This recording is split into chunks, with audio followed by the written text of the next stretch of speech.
one key thing about communication that a lot of people miss is that so people forget what you say to them, but they never forget how they feel about you. Hello and welcome to Pillars of Wealth Creation, where we talk about creating financial success with a special focus on business and real estate. I'm your host, Todd Dexheimer. Now, let's get to it. Hello and welcome back to Pillars of Wealth Creation. I'm your host, Todd Dexheimer. With me, as always, on these Wednesdays, we got Matt Jones. Matt, how are you doing today? I'm doing excellent. How are you doing, Todd? I'm doing fantastic, man. Just got back from a conference. Was it my first live conference? It might have been my first live conference. Well, it was my first live conference I spoke at for sure, I believe, since COVID hit. And maybe my second live conference in all. So I went to a multifamily conference locally here, but I flew to Atlanta, went to Viking Capital, Vic Raya. He'll be speaking at the North Star Real Estate Conference. And I had the pleasure of speaking at his conference. It was a great event. It was a lot of fun. I actually spoke for the first time at a live conference on assisted living, on senior assisted living, something we've added to our company and that really excited about doing. So no, it was fun. It was fun being there. It was fun just talking to a lot of people. There was a lot of doctors in the room, which is Vic was a doctor and his partner was a doctor. And so of course that's who they kind of attract, but it was a great room, great event. It's always fun getting back live in person. I really, Matt, to be honest, don't really love virtual conferences. And we hosted the one last year just because, we wanted to be able to provide good information to people and wanted to continue the conference, but I really wasn't in love with the virtual conference whole thing that everybody was doing over the last, year and a half. And quite frankly, a lot of people are still doing. Yeah, I think people are really fatigued with Zoom meetings and things like that. Plus, I mean, the main thing I think about a conference is, that you get out of it is the networking. And it's just harder to have good networking online. I think it's harder. I agree. I think there is some aspect of it that might be easier because if the conference host does it right, they're forcing conversations to happen, right? So you get in these little pods and you have maybe 2 to 3, maybe 4 people with you. And then you're having these conversations in these little pods and you've got something you're supposed to talk about. But that can also be done by the conference host too at a live conference. And so I've been to some conferences that you get into these little pods and you're supposed to be talking about certain things. And I think that helps lighten the burden of figuring out what to talk about. Because obviously when you don't have anything specifically to talk about, a lot of the times the conversation goes, hey, my name is, Todd, what do you do? Where are you from? That type of thing. And so it's trying to break the ice there and getting a conversation rolling. But if we already got a topic, that's easier. Something I want to implement in our conference is to really try to make sure people are talking about, I guess not make sure they're talking about specific things, but give them plant an idea in their head of what they can talk about. Yep. I mean, I think when you have that better connection, you're going to have better results as well. Right. I mean, and actually that goes back to our topic that we're actually talking about today, which is communication, the keys to effective communication. Yeah, absolutely. And so important in so many different levels in this business, especially if you do what I do, which is syndication, right? So we've got to communicate with our investors, and an investor that's not knowing what's going on or is confused is a mad investor. And I was just talking with another gentleman who was at the conference, and they are excellent at communication, but they've got one investment that they co-sponsored with a different group, and that group is extremely poor with communication. It's a slightly different asset class. So it's not multifamily real estate, which is what they specialize in. And so they co-sponsor with this GP. This GP is horrible at communication. They're the ones that are running the show. So the guy that I was talking to, he was just frustrated with their communication and explaining that his investors are frustrated with his communication because of what's going on. And that's that right there was, it's a point of stress for him. It's a point of stress for his investors because they're not having clear, constant communication. They don't know exactly what's going on, and he doesn't know exactly what's going on. They actually took a flight down to the property fairly recently. Him and his business partner did, to try to figure out what's going on. He's like, we're going to schedule another one here coming up. We're trying to figure out exactly what's going on. We're still optimistic that we're making money, or we're going to be making pretty good money, but we're not getting the communication level. So you mentioned clear and consistent communication. Like, how do you make sure that you have the consistent communication?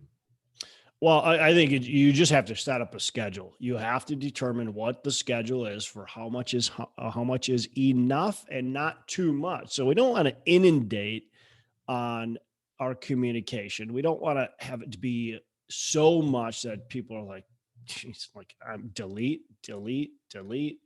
I don't want to hear from this person because I've heard from them 12 times already this week.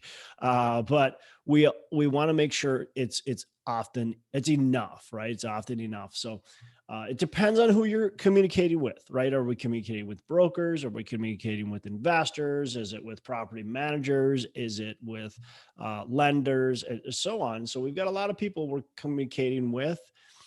Is it with the people that, you hire within your firm? And so how much is too much and how much is too little really depends on who you're speaking with.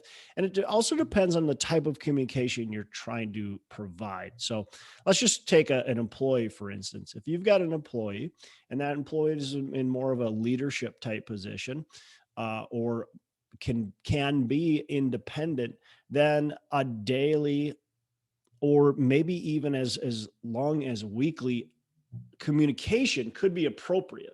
And it doesn't have to be down to the nitty gritty. It can be more of, here's what we're doing, here's our vision, here's where we're going.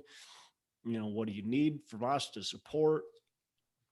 So it really depends. And that can be a lot of verbal communication as well. Yeah. And I think, I have a background in mental health counseling.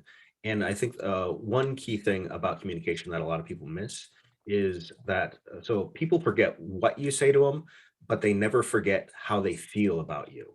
So when you're communicating with people, really think about, how do I want this person to feel about me? And then act in a way such that will help make it easy for them to feel that about you. Yeah, that's so valuable. I think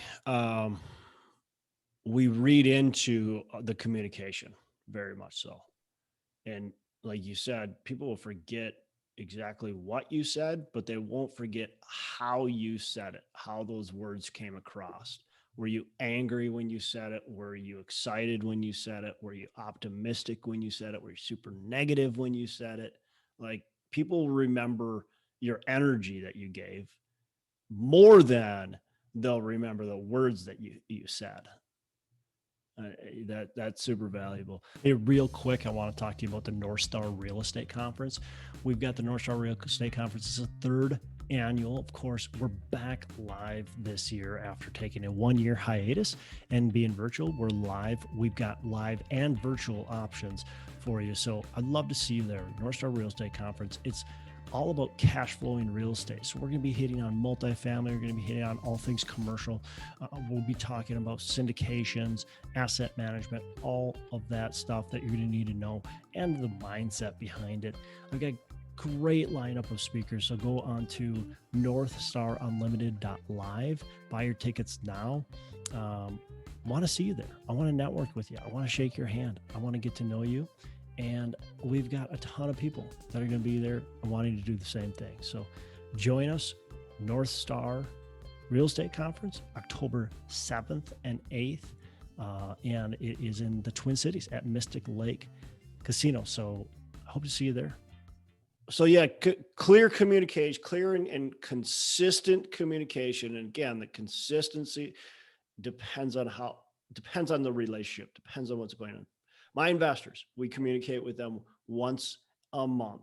And of course, they're always open to communicate with us more, but that's usually their onus, right? Or it's maybe us if there's something big happening. Um, but other than that, it's once a month. We're sending them an email. So we're not giving them a phone. We're not calling each and every one of them every single month because that would take way too long. Um, and quite frankly, the type of information we're giving them, a phone call wouldn't be a great way to give that clear, concise communication. An email is very appropriate, and we put an email into our portal so they can, whether they accidentally delete that email or what, they can always go back to their portal and always look at it. And maybe they want to reference something. Say, I actually had an investor not very long ago that said, "Hey, here's the returns we're getting. I thought we were supposed to be getting this." And I said, "Hey, obviously I didn't communicate very clearly to you. If you go into the portal and take a look, you can see the schedule and where we're supposed to be at." And I was able to, through past communication, show them that this is what we're told you we were going to do, and this is actually what we're doing. And so it cleared up a lot of miscommunication because we had prior communication with them that we have given them complete access to, and they can just go to this one space and go, oh yeah. No, that's just, I didn't understand that completely. And so I think that's super valuable that we always have that communication, and we, especially if it's written, we keep it in a space where people can have access to, um, specifically when you're dealing with investors. Excellent. I mean, that makes sense. So that you have the record and you're ready to provide people with support when they need with the record of things. Yep. Yep. Absolutely. Um, yeah. So investors, I'm communicating once a month. Um, and when we send an email, let's talk about that. When we send an email, and this will help you understand, I guess, just some clear communication principles, is that we want to tell people what's happening at a high level with the property. We're going to tell them the progress we're making compared to our business plan, compared to the expectations. And we want to tell them anything that's happened to the property, negatively or positively, that might affect it in a different way than our business plan. So, for instance, we've got one property where our rents are considerably higher than our pro forma. And so we're obviously very happy to tell our investors about that. I've had another property not very long ago that we had a very good sized time period of negative news. We had plumbing pipes that were bursting. We had a gas line that had ruptured. We had all kinds of issues that were happening. I want to make sure I'm telling my investors about those, because what happens later on down, um, these, finally this stuff comes out and they go, well, why didn't you tell me the whole time? So I just want to be open and honest with them. And I find that when you're open and honest, they appreciate it. I don't know how many times I've been open and honest and we've had negative things happen, and I don't get the what's going on with my money. I get the thank you very much for being open to us. Thank you very much for this email. That's well appreciated. Thanks for your hard work. I've never gotten any other emails than that when I tell people bad news. So I think that's super important. I think a lot of us are afraid that if we say the bad news, if we don't sugarcoat it, people are going to be super nervous and upset. I think people are super nervous and upset if we only tell them good news, or if we don't tell them any news. Mm, that's probably even worse. That's even worse. Yeah. Yeah. And, in order for people to do business with you, they've got to know, like, and trust you. And maintaining honesty in your communication is going to help build and maintain that trust. Yep. Yep. Well, and for them knowing, liking, and trusting you, that communication level yeah, it's massive. It's so important. They're going to continue to get to know you more the more you send these emails and updates and trust you. I mean, I recently had an investor that after one of our properties sold, emails me and says that he invested with several other companies, syndicators, and that by far we had the best communication with them. And so he's now an investor for long term, right? He's continuing to invest. He invested more money, a lot more money into the second deal than he did in the first deal. And I would assume he's likely going to continue by that email communication that he gave me, thanking me for the way we conducted business. I think that it's just really important to be just transparent with people. Um, the other thing when we talk about effective communication is timing too. I think that's important. And it's okay if you're getting an email and you're not responding right away, or you have a phone call, you don't respond right away. But I would try to set up some expectations. I think the most appropriate thing is if you aren't responding to emails and phone calls right away, you should be doing it within 24 hours. If you can't do it within 24 hours, you need to hire somebody to be able to do it within 24 hours. Or you need to at least write the simple email of, I got your email. I'll get back to you by Friday or whatever, right? But you need to respond somehow within 24 hours of, I got your email, right? Some acknowledgement. And I think the faster the better, right? It doesn't have to be, you don't have to be sitting on your email all day every day just to respond. But if you can do it, for me, I check my emails. I try not to be on my emails all the time. I try to be on them around noon. And then I try to check them again at the end of the day. And I try to clear as many of my emails as possible during that time. And again, if I'm not going to write a full email response, I just try to get back to them and say, hey, I got your email. I'm going to, I'll email you back tomorrow, or whatever day it is that I'm going to send them an email back. Of course, then you have to follow through. That's even more important if you've already set up expectations for that. But even a phone call, if you get a phone call and you can't get back to them, it might be a simple text or email. Hey, I got your voicemail. I'm going to get back to you X date, whatever it is. Yep. I want to mention about making mistakes, because I mean, we're all human beings. We all make mistakes, but I think school teaches us that it's bad to make mistakes. And so there's a lot of adults who, when they make a mistake, they try to cover it up because they're ashamed by it, and they don't want to lose face with people.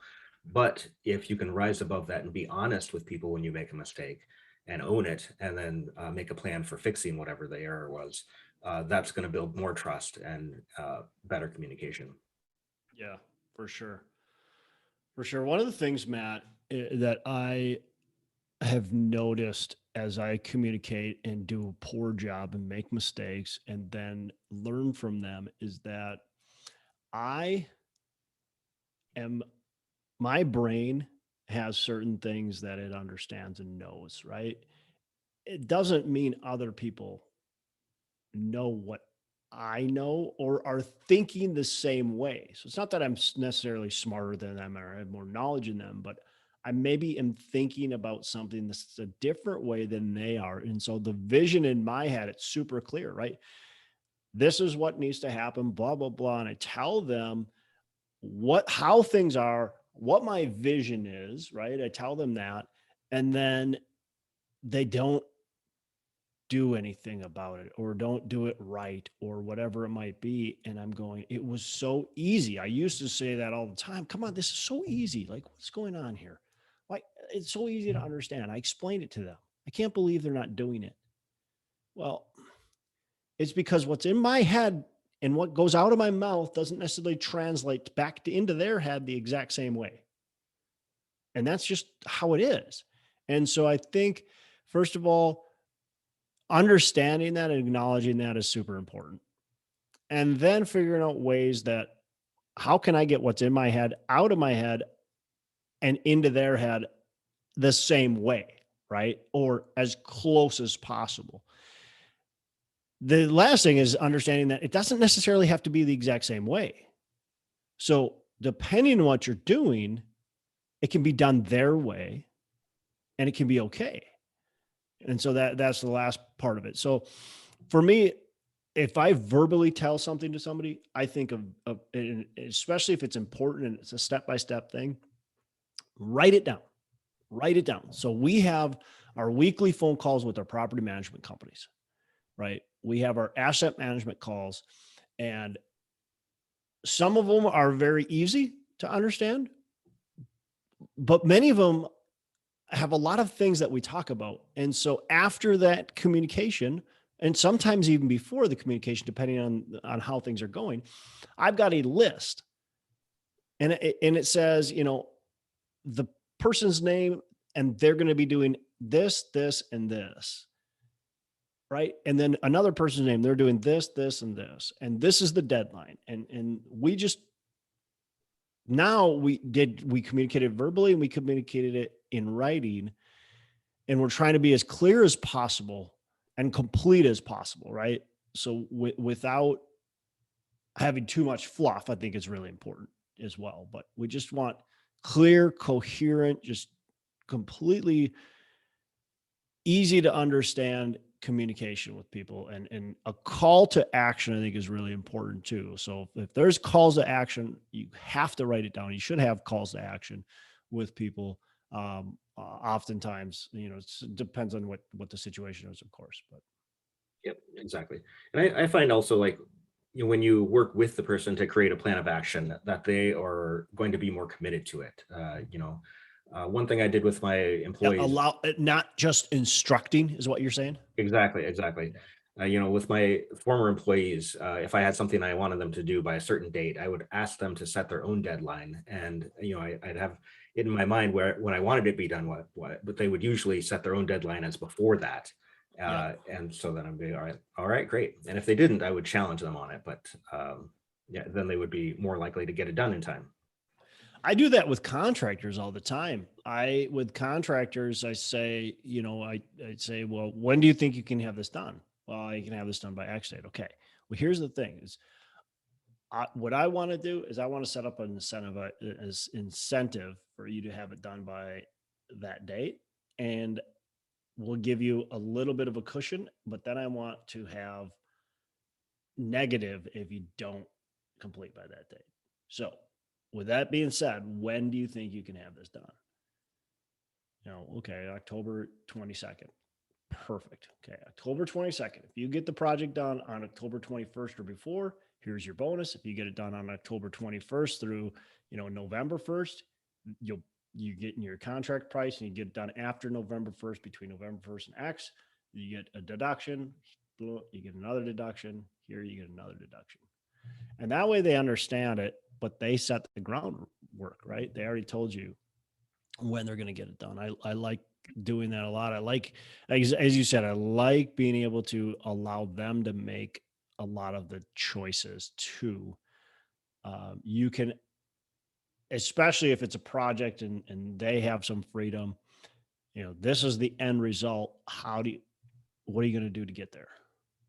Exactly. Then they own it, and they're going to be more responsible for that. Yep.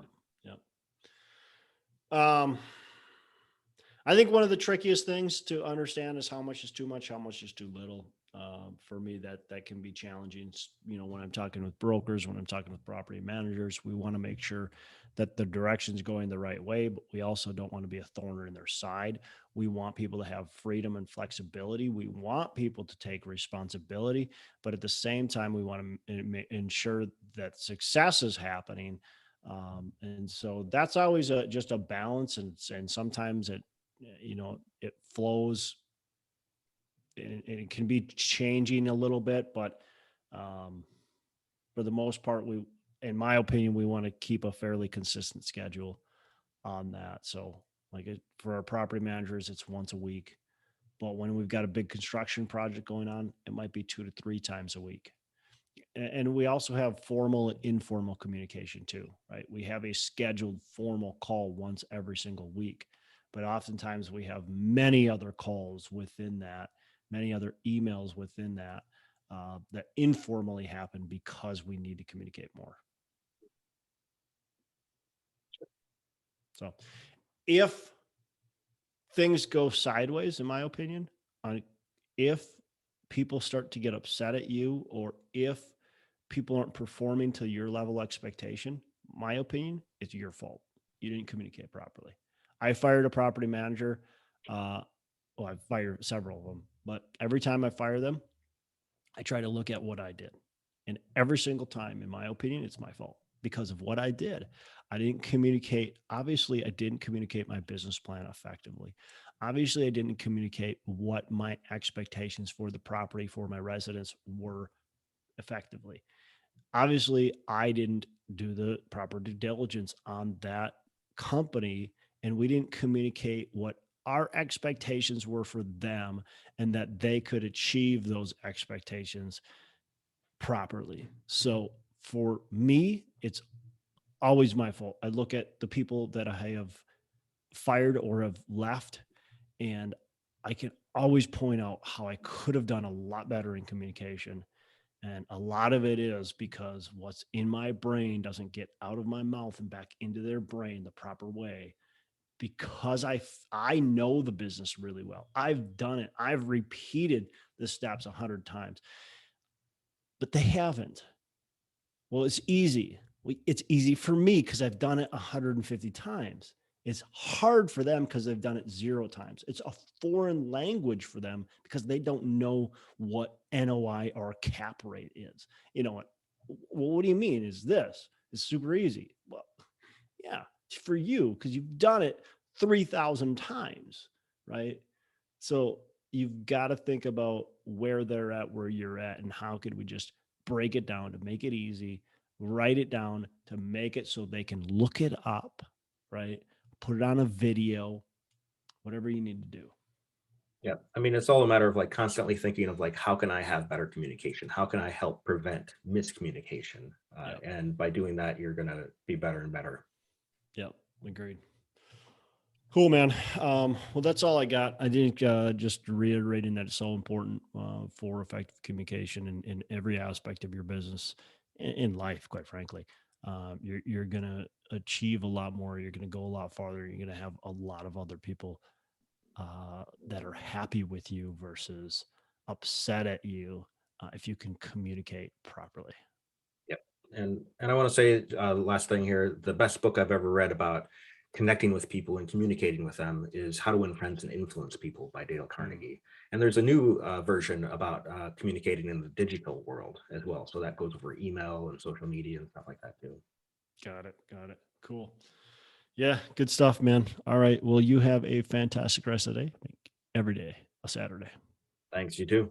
Hey, thanks so much for listening. I appreciate you being a loyal listener. Say, I would love to have you go on to our Facebook page and subscribe. Give us a thumbs up. Go on to iTunes or wherever you listen and give us a rating and review. Don't forget to subscribe. But your rating and review just helps us push this out to more and more people and continue to grow our audience and hopefully positively affect a ton of people out there that really need this and want this. So the other thing I've got for you is a free ebook on my website. So go on to venturedproperties.com, and download our free ebook on real estate and on syndication. And I've got some data points in there, some really good stuff for you. So I'd love to have you take a look at that. It's free. I'm not expecting anything from it.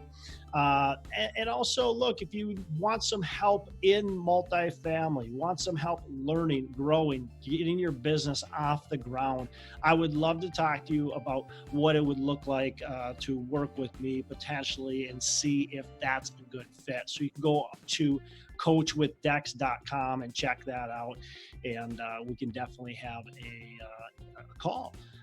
Thanks a lot for listening. You make it a fantastic rest of the day. I'll catch you on the next episode.